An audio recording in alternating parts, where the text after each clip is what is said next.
ಮುಖ್ಯಮಂತ್ರಿ ಸಿದ್ದರಾಮಯ್ಯನವರಿಗೆ ಇವತ್ತು double tension, ಎರಡೆರಡು ರೀತಿ ಟೆನ್ಷನ್ಗಳು ಶುರುವಾಗ್ತಾ ಇದೆ.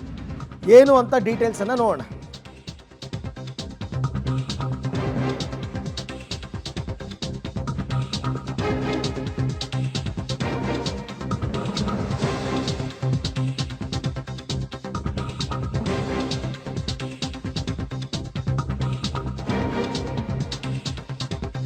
ಸಿಎಂ ಸಿದ್ದರಾಮಯ್ಯನವರಿಗೆ ಇವತ್ತು ನಿಜಕ್ಕೂ ಕೂಡ ಒಂದು ರೀತಿ ಬಿಗ್ ಡೇ ಅಂತ ಅನ್ಬೋದು.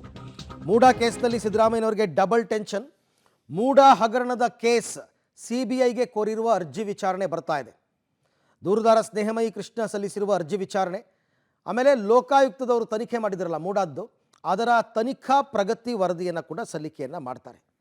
ಅದನ್ನು ಕೋರ್ಟ್ ಹೇಳಿತ್ತು, ಧಾರವಾಡ ಸಂಚಾರಿ ಪೀಠದವರು ಇವತ್ತು ಸಲ್ಲಿಕೆ ಮಾಡ್ತೀವಿ ಅಂತ ಅವ್ರು ಒಪ್ಕೊಂಡಿದ್ರು.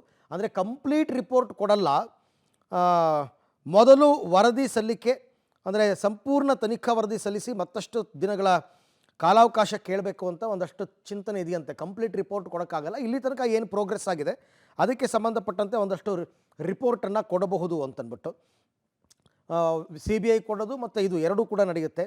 ನ್ಯಾಯಮೂರ್ತಿ ನಾಗಪ್ರಸನ್ನ ಪೀಠದಲ್ಲಿ ವಿಚಾರಣೆ ಆಗುತ್ತೆ.